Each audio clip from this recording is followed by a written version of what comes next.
Hello, everybody. Welcome to the Crypto Hipster Podcast. This is your host, the Crypto Hipster, Jamil Hassan, where I bring you founders, entrepreneurs, executives, thought leaders, musicians, artists, you name it, across the world in crypto and blockchain.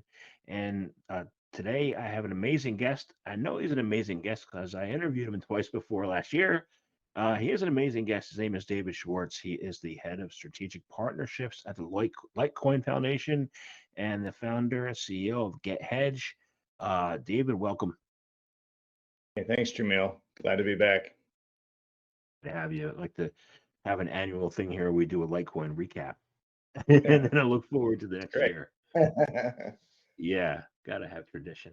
Um, Yeah. s- just for people who haven't heard our interview before, can you please give us an overview of your background? What that is and is logical for what you're doing now. Yeah, so I'm a 20-year military veteran, and done 8 years working for the state of Wisconsin as well. All those times in human resources, and I got into crypto in mid 2017 and latched on immediately to Bitcoin and Litecoin, and joined as a volunteer for the Litecoin Foundation in start of 2018. Put together the first two Litecoin summits in 2018 and 2019, and became a director there for partnerships, and then changed, or sorry, for projects, and then that turned into director for strategic partnerships for the Litecoin Foundation. So I deal with all the BitPays and companies not within the crypto space, and projects, and anybody else who's interested in trying to do something where it pushes the adoption, awareness and education of Litecoin globally. And then I'm also the CEO of GetHedge.io, which is a company that takes your pay and has any amount of it converted directly into Bitcoin, Litecoin, Ethereum, or USDC, and then automatically sent to your self custody wallets, so that there's a free flowing automated process for you. Awesome. So let's get into Get Hedge first. I know you had some crowdfunding initiatives. You had some other initiative this year, and I wanted to find out what the status is on everything. Yeah, so we started a crowdfunding, I think October. Yeah, it was actually the day of the second day of the summit, the Litecoin Summit that was held in Las Vegas. We started a crowdfunding to where Paul and I, my co-founder, he's out of Nashville, which is where the company is based. We decided we wanted to try and get regular folks involved, if they wanted to, in investing in Get Hedge, prior to us doing any formal funding rounds with VCs or anybody else of influence, or anybody who's accredited, right? So we chose to do a WeFunder platform fundraising. So if you go to wefunder.com/GetHedge, you'll see that we've raised about 112 grand. And we have others that are putting in their amounts here very soon, so that number will obviously change. But it's been great so far, and it gives us an opportunity, like I said, to have some average people from as little as $100 up to whatever they want, show how much they believe in what we're doing. Awesome. So that's interesting that you said you wanted to give normal people the chance before you gave VCs the chance. Yeah, Usually it's the other way around. yeah, Um, yeah. what prompted that decision? That's just the way Paul and I are built. We're just average guys who, came up with a really good idea, and we have the experience and the connections to actually have an idea turn into a real business. Banking and payments, complicated banking and payments, is Paul's bread and butter. He's done it for well over 20 years, and knows the right people on that side of the fence. And mine on the crypto side, I have enough connections where we're able to do a lot of B2B type stuff and other things. And so we're just two, like I said, we're just two guys who want to see other people be able to have a crack at something before the people who already have enough money get at it. So Awesome. So I want to get your updates on what some of the great things have happened this year at the Litecoin Foundation are and what you're looking forward to the next year. Yeah, so this year was pretty much just like showing up some, connections and opportunities that we'll be able to run with in 2023. We also solidified partnerships that we established in 2021, like BitPay, blockchain.com, um, what used to be called Bread Wallet, and a few others. Those are all more legacy type companies that for the longest time hadn't added Litecoin as an option for their users. But I mean, BitPay was a perfect example of where once they, warmed up to the idea of having Litecoin on as a payment coin on BitPay, we now Litecoin takes up 27.6% of all their transactions, which is just, it's a little bit shy of Bitcoin. But if you take almost all the rest of the payment options that are on BitPay, they, you know, Litecoin equals that. So from 15 months when they added it to now, we're number two, and it constantly grows every month. So we're anticipating hopefully about 30%, is the stat for this next month coming up, and moving on from there. But just strengthening those relationships and then looking into opportunities where Litecoin could be used more within maybe the DeFi space, because that's a big deal moving forward, especially after what's happened lately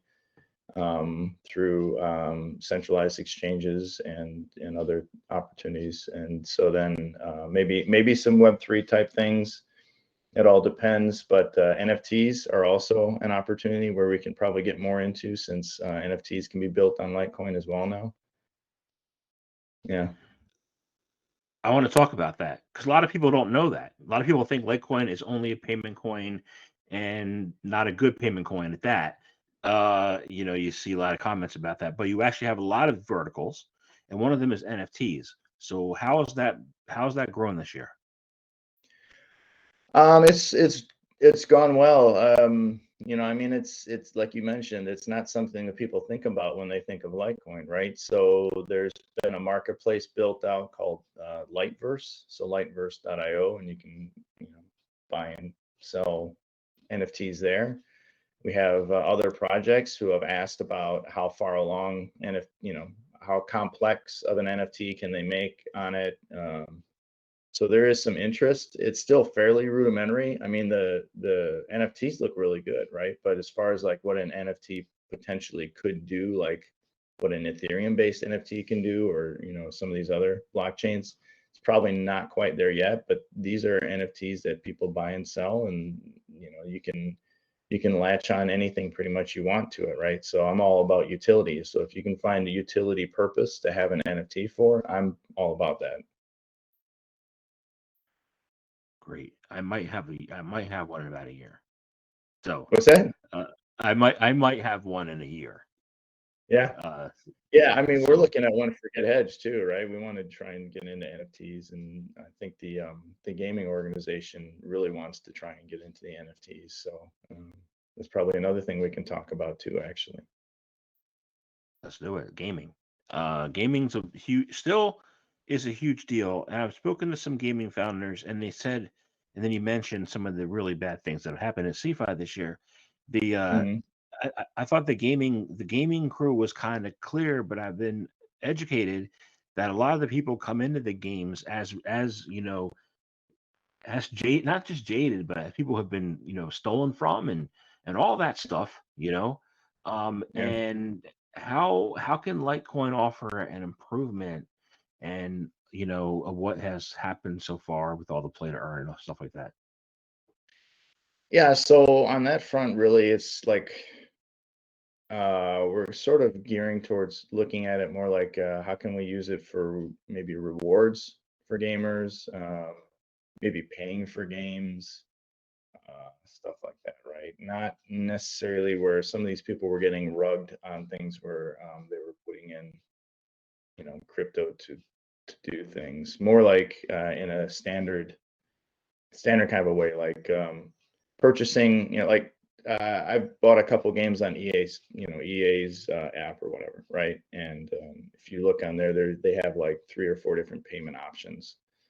And so, maybe latching on with one of those payment processors and allowing them to be able to have Litecoin as a payment option is one way. And then, talking to specific games, seeing if they have rewards. Is there an opportunity for Litecoin to be a reward that's given out?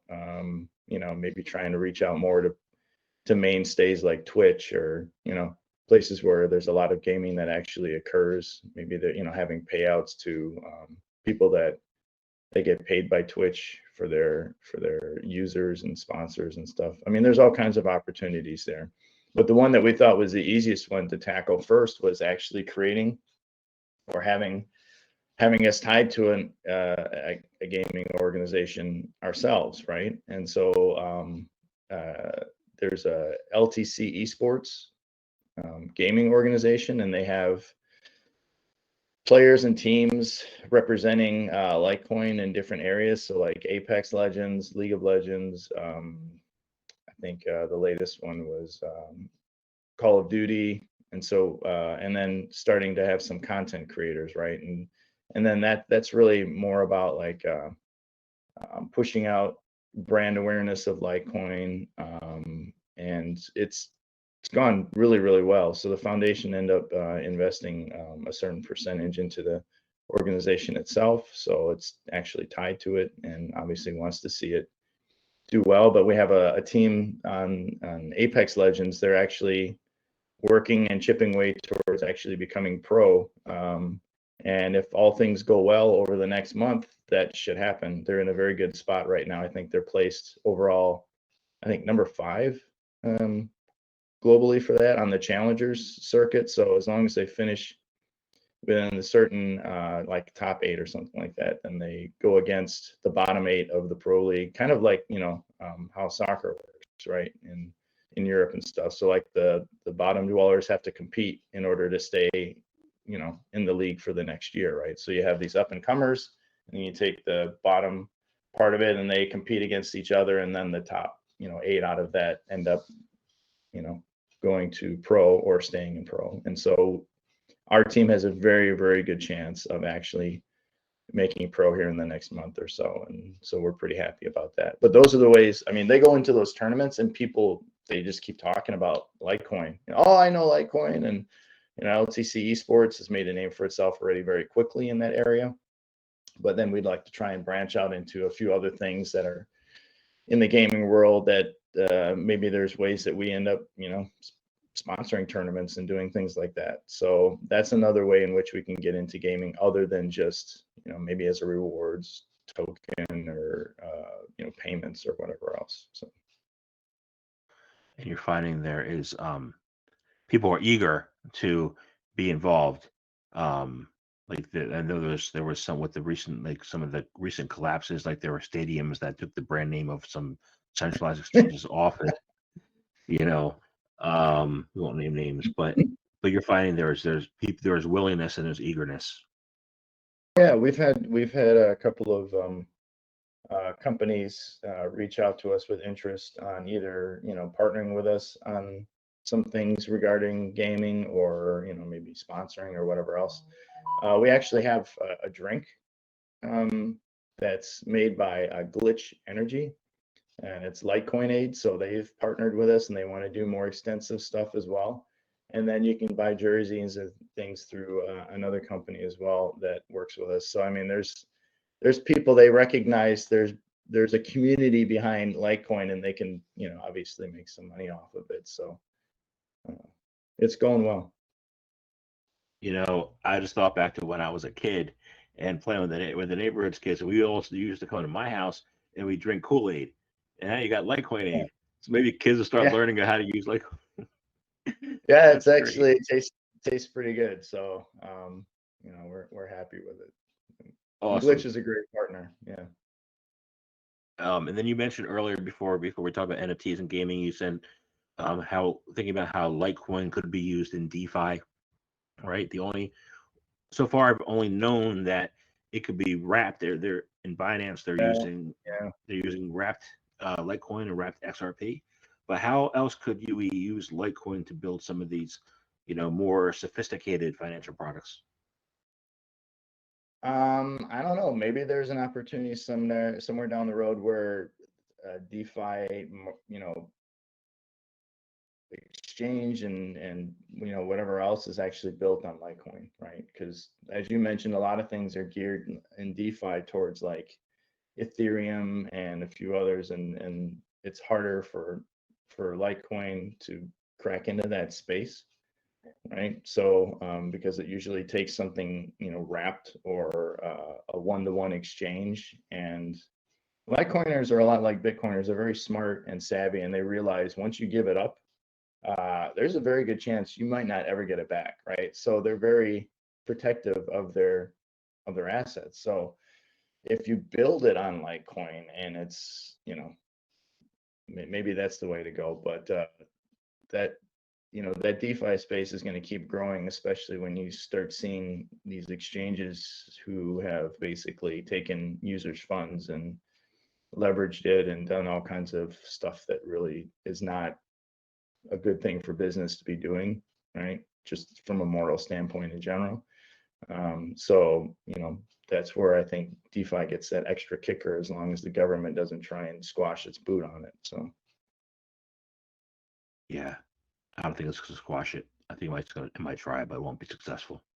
right. Yeah. I mean, it's decentralized. So how much can you honestly, and anytime governments or seats of power try to tell individuals forcefully what they can and cannot do, it usually doesn't end well, right? So, I mean, I would anticipate the same thing happening with people's where they're putting their money and where they believe they have the most leverage personally as an individual to be, free financially and however else you may think of that. So, yeah.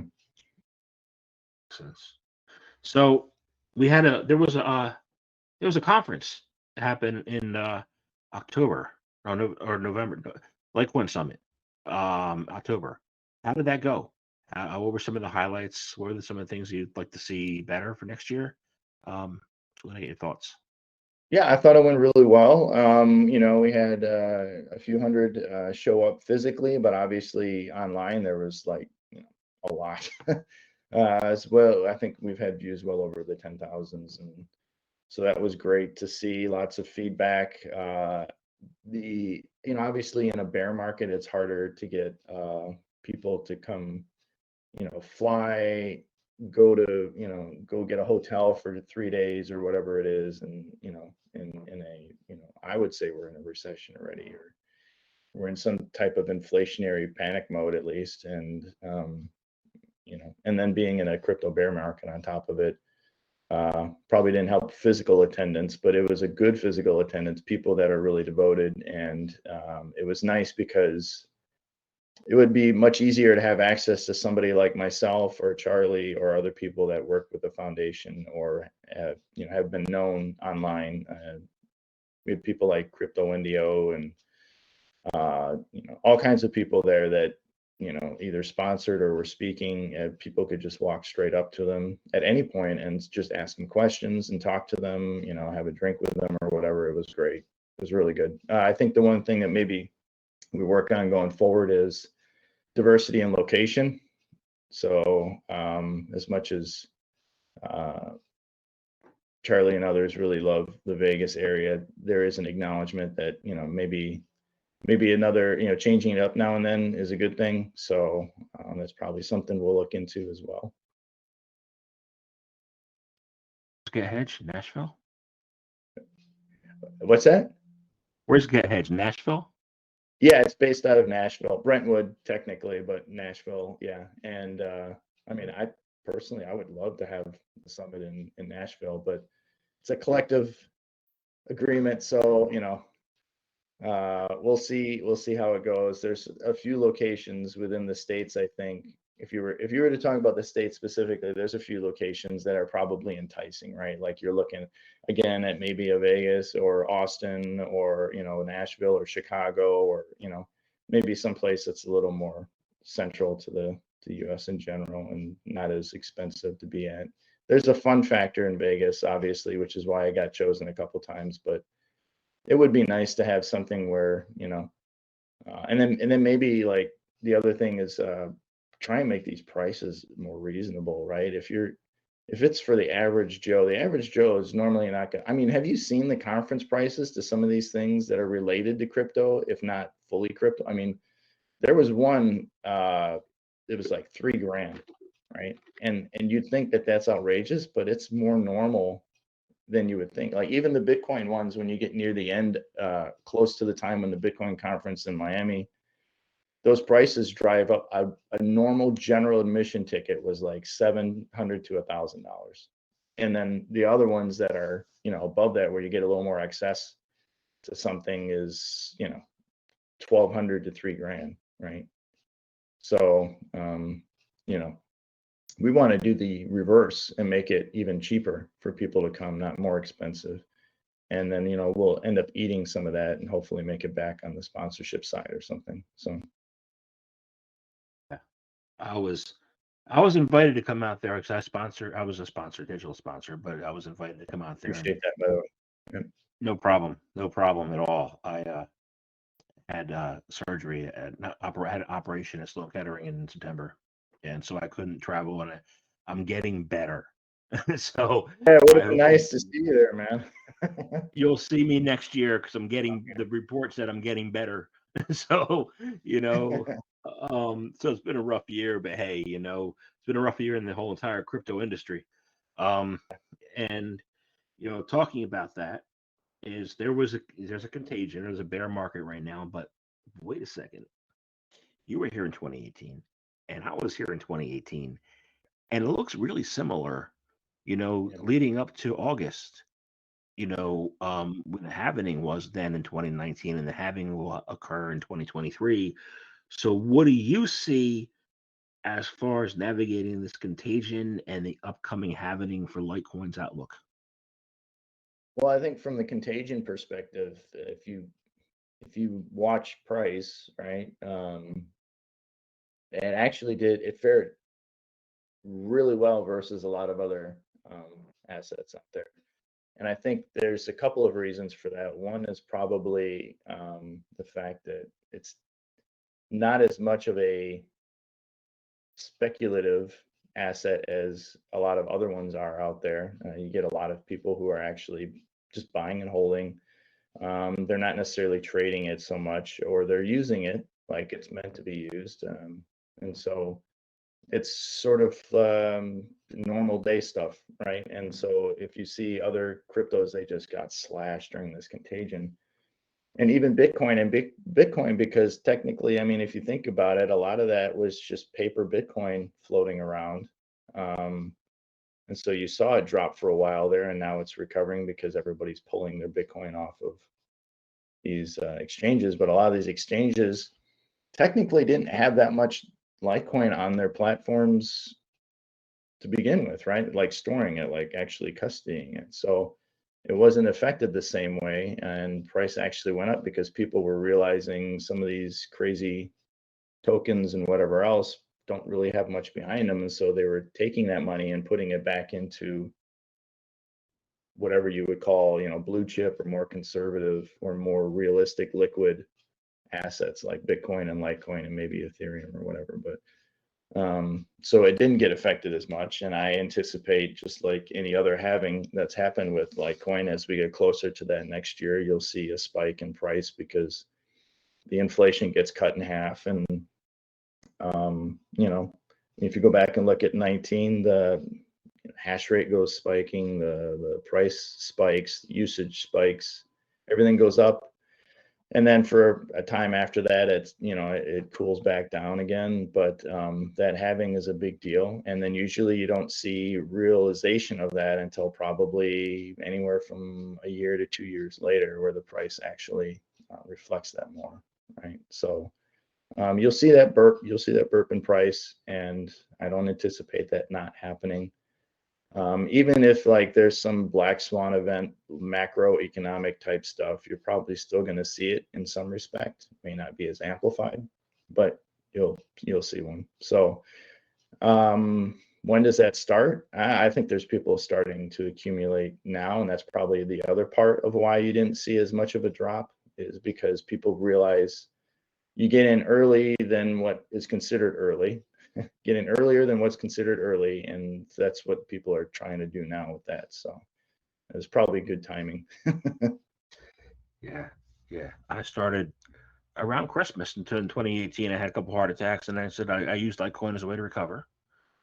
Saying as a way to look forward to it, and then the price did go up eventually, over the next 8 months. But you said the word there. You said hash rate, right? Yeah. Yeah. So one of the things we look at in Litecoin is hash rate. So how's the hash rate doing? It's great. It's been consistently at or above 600 now, which is, basically highs. Those are all-time highs. So I think the last time it was around there was around that same time we were just talking about. And so now that becomes the norm, right? And so I would anticipate the hash rate when you get closer to that halving is just going to be like nothing we've seen yet. So um, I'm very happy with the hash rate. It's obviously it shows a lot of security.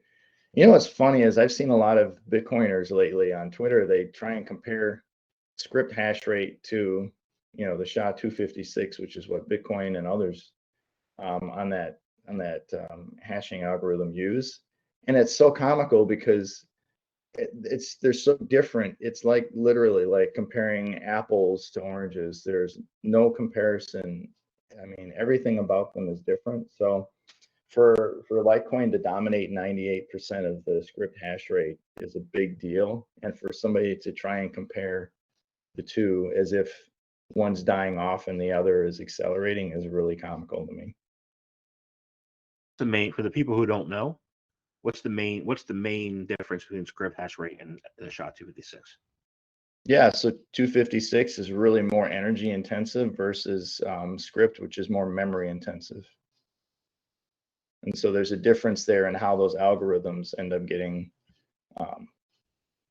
figured out by the miners and the pools. So you use less energy on a script hashing algorithm than you do on SHA-256, which is also why so many people try and attack Bitcoin and others because of the energy intensity that's used. But honestly, there's so many ways to factually show that using Bitcoin miners to either use up excess energy or whatever. I mean, there's so many benefits to it that that should be irrelevant, but they are different in how they actually compute, and that should be recognized too. Memory versus energy. Got it. Thank you. So before I ask you about your outlook for 2023, I'm going to ask you about have there been any development updates, like with on the Litecoin development side, like with Wimble or mining or anything this past year? Yeah, so mining, there's a new miner coming out from Locotech. It's supposed to basically blow away pretty much anything else that's out there for script mining. They're really geared it towards that, and they spoke at the summit as well. And then of course, Bitmain and Antpool are strong advocates for script mining in general, and they love the whole Litecoin, Dogecoin merge mining. That's healthy for them. So you'll probably see more of a pivot towards accentuating mining as a key part of Litecoin and proof of work in general. So you'll probably see more from us focusing on that.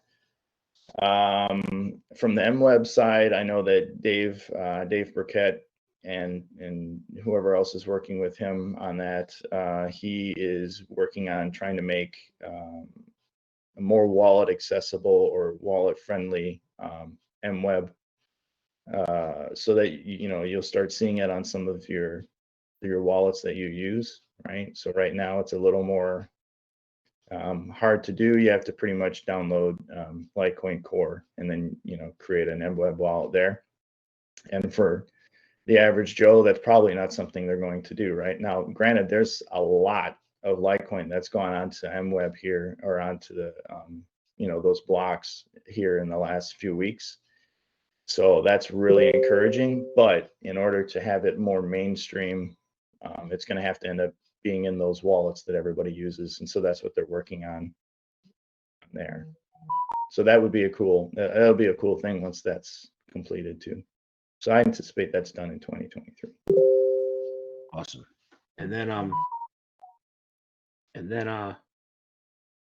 your outlook for 2023, what do you see?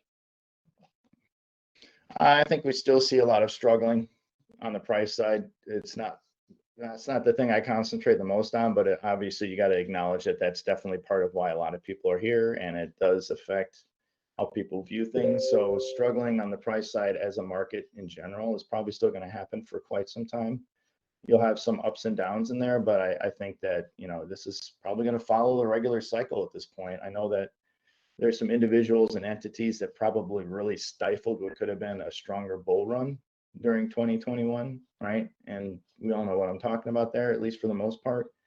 But this is a cyclical thing that we go through, and we are in that cycle where this is really kind of still the bear market part. So I don't anticipate necessarily like we're going to go deep diving into the, like $8,000 or $7,000 range for Bitcoin or anything. But there is always the possibility that you get back to around 12 or whatever it is, right? And I'm not trying to predict anything. I'm just saying you got to be prepared for more downside regardless. But at this point, I feel like we're kind of in that hole. We're at the basement right now, right? And so you just sort of go through that time period. And if you want to accumulate, this is the time to be accumulating, not when it's higher. I mean, dollar cost averaging is at any time, but really, like, this is when your dollar cost averaging really helps later down the road. So I would just encourage people to keep, plug away. If you can put $20 here, $20 there, it doesn't matter. At some point, that $20 is going to be $100. So just, I like, in other words, I think we're going to be in this trajectory we're in for a bit longer, and then you're going to see, the normal cycle take its course, and we'll come out of it somewhere the second half probably of 23 going into 24. Yeah, that makes sense. I So mean, there you could said be a few things that cause that trajectory to pop higher earlier, right? Like, let's say a spot Bitcoin ETF gets approved finally, or some other positive things happen. But there's just as many negatives or black swan things that could happen too, that either keep it down or make it go a little bit further down. So yeah. So you said a key word there, and I want to get your words of, like, okay, back in high school, on 11th grade, we took trigonometry class, right? And my classmates were all jokesters, and they didn't let our teacher, Mr. Linus, teach. The rest of the kids in the class said, Mr. Linus, we're never, ever, ever going to use trigonometry in our lives. So why do we even listen to you, right? To those kids, and to me, a 17-year or 15, 16-year-old, what would you say to us as far as, being a Litecoin proponent, the importance of trigonometry? well, I feel like there's a lot of things in everything that we're taught that we could end up applying later on in life, right? Sometimes you never really realize it till you're like 40 years in, and all of a sudden, you really need that, right? So I would just say you should always take any learning experience very seriously, because there's always something you can glean from it. It maybe only take 5% of it and it ends up applying in your life, but that 5% could be something that changes the entire trajectory of your life in some capacity. So always take that seriously. Yeah. So I want to thank you very much for your time today. Hopefully we can do this an annual thing, and tradition like Christmas. But my last question is this: how can people find out more information about you, about Litecoin Foundation, about Get Hedge? How can they do that? Yeah, I'll start with me. So for me, the majority of the time, you can find me on Twitter at DaddyCool1991. And then for the Litecoin Foundation, if you want to learn more about that, it's just litecoin.net. And then for Get Hedge, it's gethedge.io or gethedge.com.